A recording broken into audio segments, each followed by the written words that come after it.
আসসালামু আলাইকুম এভরিওয়ান। কি অবস্থা সবার? কেমন আছেন সবাই? আশা করি সবাই অনেক অনেক ভালো আছেন। আর খারাপ থাকার কোনো প্রশ্নই আসে না, কারণ ঈদের বাকি মাত্র 2 দিন। তো আপনাদের লগে আজকে যে ভিডিওটা শেয়ার করতে আইছি, এইটা একটা শপিং রিলেটেড ভিডিও। বেশি পাকনামি কইরা ঈদ শপিং করতে রোজার প্রথম প্রথম চইলা গেছিলাম মার্কেটে। ভাবছিলাম কি রোজার প্রথম প্রথম যেহেতু তাইলে সুন্দর সুন্দর কালেকশনও পামো আর দামটামও একটু কম রাখবো।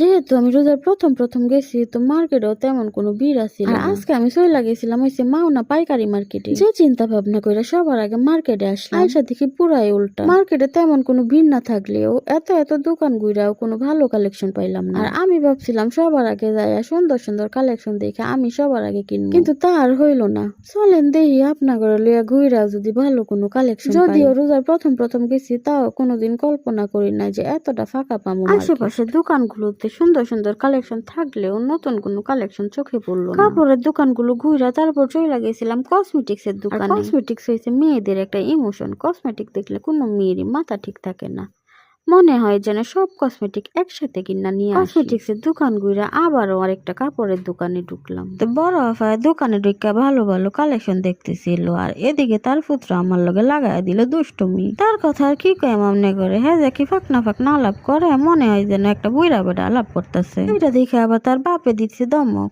পরে সে বলতেছে কি আমি নাকি তারা খুঁচা দিছি আগে, তাই সে আমার মার্কেট থেকে বের করে দিতেছে। এসব ক্যাসেট নিয়ে কোনো জায়গায় গেলে না নিজের মান সম্মান নিয়ে আর বাড়িতে আসা যায় না।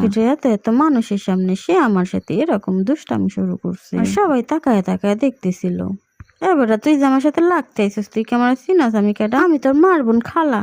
ওমা এদি আমার ধাক্কানি শুরু করছে, ধাক্কায় মার্কেট থেকে বের করে দিতেছে। এটা কোনো কথা? ওমা ওমা এ দেখে আবার আমার সাথে লাগতে আইছে। ওমা ওমা ফুলাই দিয়ে আমার ব্যাগ ধরে টানাটানি শুরু করে দিছে। আজকালকার ক্যাসেট গুলা বয়সের তুলনায় একটু বেশি দুষ্ট। এতক্ষণ আমার মায়েরা দুইরা মার্কেট থেকে বের করে দিতে চাইছিল, এখন নাকি তার মজা কিনা দেওয়া লাগবে। দেখছেন দেখছেন কেমনে ব্যাগ ধরে টানাটানি শুরু করছে, মনে হয় ব্যাগ সিরা লইয়া যাইবো। আমগো দুইজনের ব্যাগ টানাটানি দেখে তার মা বিরক্ত হইয়া মার্কেট থেকে বের হইয়া গেছে। ওই দোকান থেকে বের হইয়া এখন আইছে কসমেটিক্স কিনার লাইগা। আমার কথা কি কইয়াম গাইস, আমি তো যা দেখি তাই পছন্দ, কিন্তু টিয়ার অভাবে কিছুই কিনতে পারি না। আমার মনে হয় প্রত্যেকটা মাইয়ার একই সমস্যা, কসমেটিক্স যাই দেহে তাই কিনতে মন চায়, কিন্তু হাতে পর্যাপ্ত টাকা থাকে না। না না, সবাই আবার এরকম না, আমগোর মতো গরিব যারা আছে তাগরই এরকম। আর যাগর একটু টিয়া পয়সা আছে তাগর তো যা পছন্দ তাই কিনা ফেলা। এদিকে আবার দেখতেছিলাম অনেকগুলা ব্যাগের দোকান, আর অনেক সুন্দর সুন্দর ব্যাগ টাঙ্গায় রাখছিল। দূরেতে দাঁড়ায় দেখা দেখা আর লোভ সামলাইতে পারতেছিলাম না, তাই দোকানে চইলা গেলাম। এই ছোট ছোট ব্যাগ গুলা 100-200 টাকা হইরা বিক্রি করতেছিল, যদিও পছন্দ হয় নাই। পরে আবার আরেক দোকানে চইলা আসছি, কিনি আর না কিনি হাতে